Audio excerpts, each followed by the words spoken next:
6 million Brits are dyslexic. Cara wants to know what makes their brains different to everyone else's.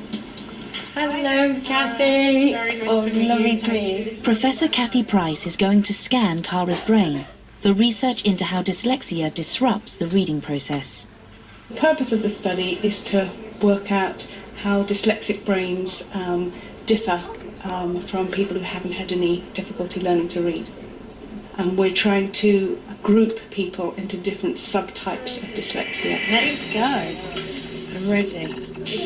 By comparing Cara's brain to hundreds of other people's, Kathy will be able to tell Cara how her brain works differently to non-dyslexics when she's reading.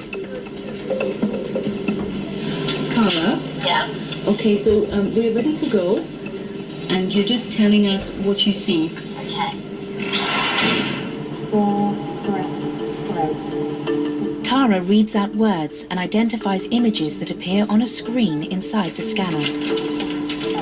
Kathy records which areas of Cara's brain are now active to see if her brain connects up in the same way as non-dyslexics. She also measures the strength of Cara's brain signals to see how much effort she's putting in to read.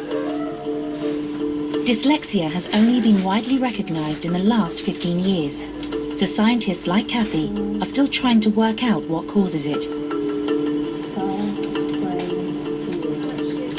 What they do know is that it can run in families. But Cara's the only dyslexic in her family, and Sister Hannah knows it's tough on her. She's not necessarily made it the biggest issue of her life, but I do see it and she does get down about it. So yeah, maybe this is a thing of finding out who really she is. It's like being on a sunbed. And look at this one. Here's your nose, there's your eyes, your brain here. Coming through your face, basically. Yeah. We're just looking straight the way through your face.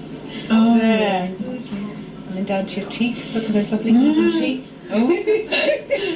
It's hard for me to think, how does Kathy work out that I'm dyslexic? The intensity of the signal might be slightly different. You know, there might be, say, darker on one side and lighter on another side. Kathy will now analyse Cara's brain patterns and compare them to others. So when you come back next time, we might be able to tell you which bits of your brain here might sort of show features that we associate with dyslexia.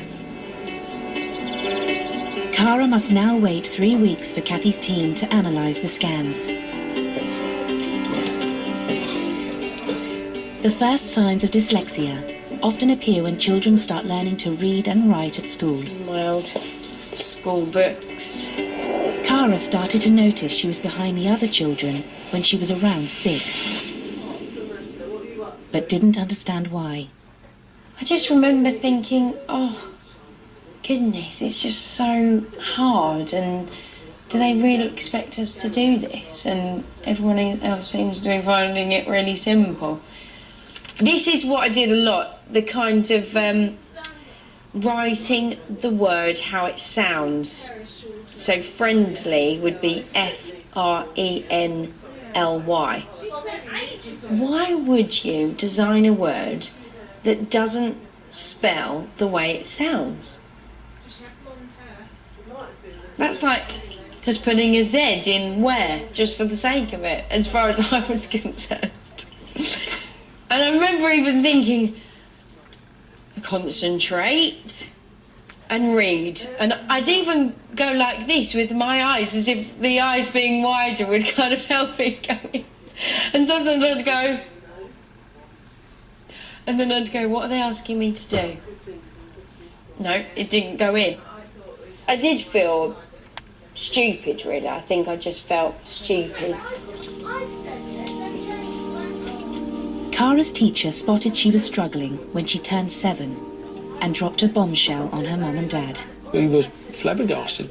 She was 26 books behind everybody else over a period of 5 weeks. And she had very low self-esteem, coming up to that time. And then I think as a person naturally, she's fairly quiet and doesn't push herself forward naturally. Because I think there is that sort of lack of confidence sometimes. I just hated going into school, and Dad always dropped me off at school, and I used to run after him nearly every morning until I was about 11.